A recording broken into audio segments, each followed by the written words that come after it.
conference. First of all, let me reiterate what has been said this morning by party spokespersons over the last number of months.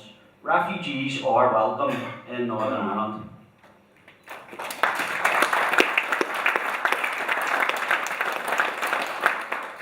Comrades, we've all seen the horrific scene of young Alan Curtis' body being recovered from the beach near Bodrum in Turkey.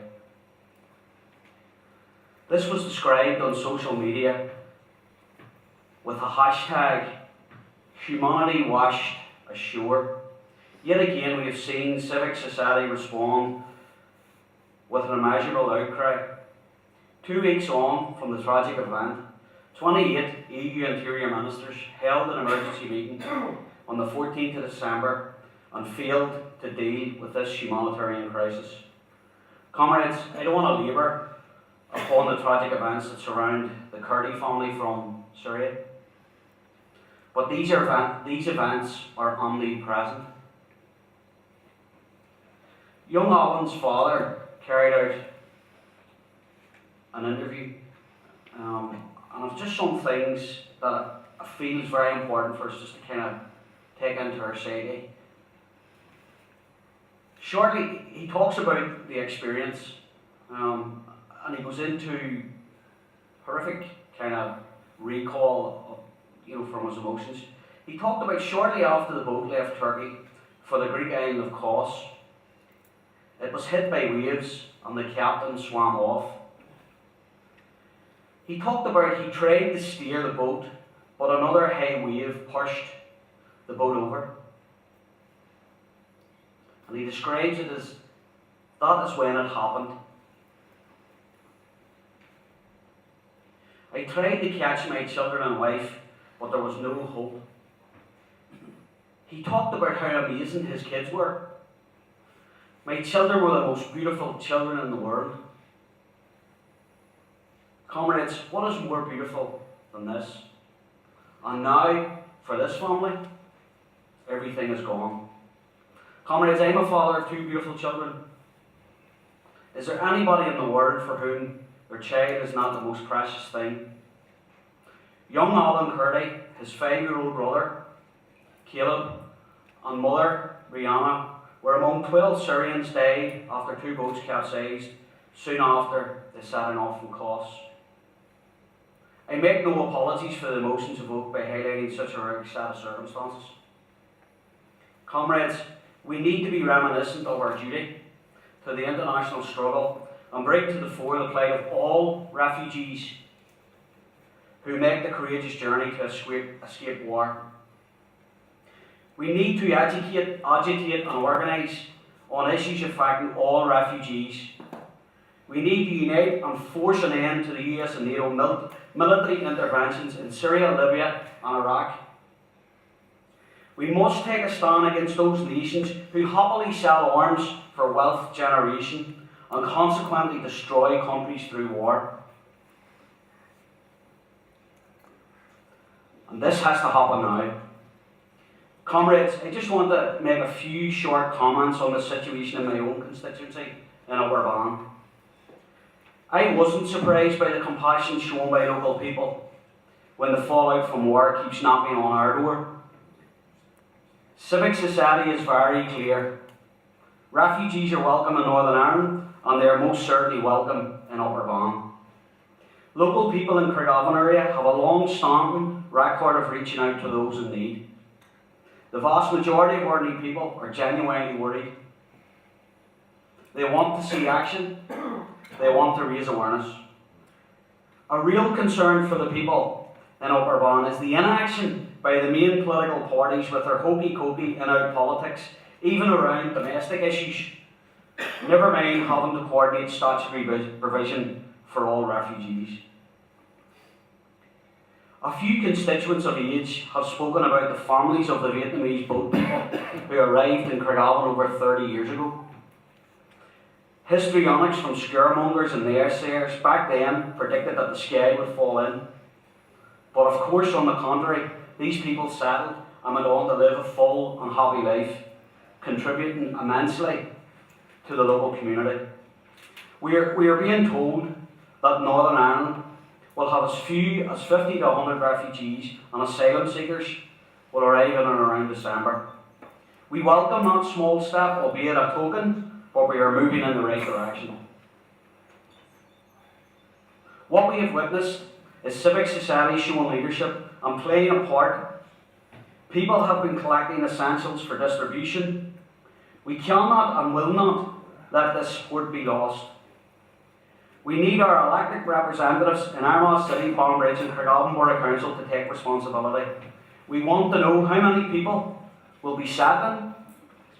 What we want to know, that they will be safe and placed in suitable accommodation. Across the wider political spectrum, we urge the Assembly, working alongside the relevant statutory agencies, to expedite the settling of these vulnerable people so that they may continue their lives.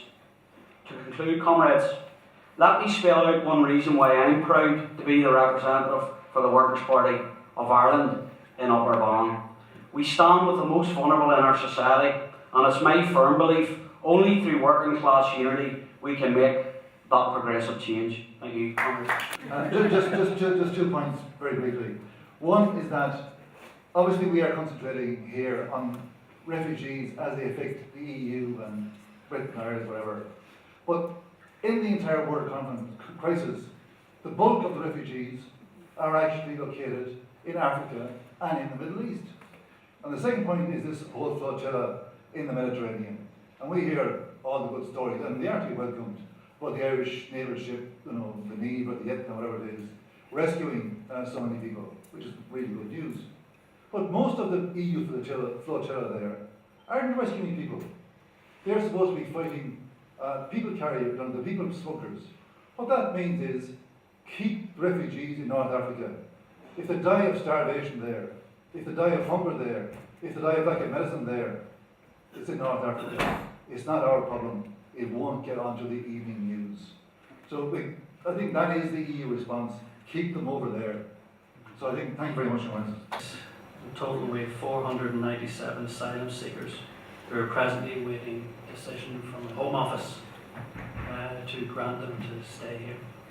Under those conditions, they are subject to conditions that I can only say are draconian and extreme, that would give strong evidence towards institutionalised racism, that they would be living under conditions that maybe serious convicted offenders are not living under. They could be subject to arrest within 24 hours. They're living on benefits that would be to the equivalent of £30 a week. They're being asked to live on less than £5 a day. They're not allowed to work. They're living in areas which are designated to them. They have no choice where they're going to be living. A lot of them are living in economically deprived and socially disadvantaged areas in South Belfast, areas that traditionally and culturally would not be accepting of strangers, and as a result are experiencing high levels of racism that Gemma already indicated, that our racist attacks in Northern Ireland have gone up by a third from last year, including violence against the person, and severe. I've heard of cases where there has been murder also in the last number of years. There was one young man, particularly from an Asian country, was murdered selling the Big Issue. This is not, it's not a hospitality issue, and I would concur with what Comrade Jerry Granger said, that we need to understand this, and there are plans that we need to do to welcome people here, but we need to understand why these things are happening. And they are happening, I believe, as a result of global change, neo-globalist economic politics that go back to Milton Friedman in Chile. This austerity is another offspring. It's capitalism is what we're talking about. It's capitalism and how it's done, where the private sectors or the public sectors in countries are being left open to grabs. Anybody who does not go with this economic policy is being dismantled and destabilised, as Jerry quite rightly pointed out. And these are simply the human collateral fallout of this failed economic policies. 3-4 years ago, Brian McDermott presented a paper here on the role of the media. And I think the role of the media in this instance has been absolutely disgusting. When we look at the headings here, the role of the US, EU and NATO, I think we should include the role of the media in this. They started off for months and months, they could not use the word refugee. They insisted there were migrants and economic migrants at that. I would say, so what? But they denied them refugee status, which compelled governments to look after them. The role of the media has been absolutely disgusting in this situation. They should be ashamed of themselves.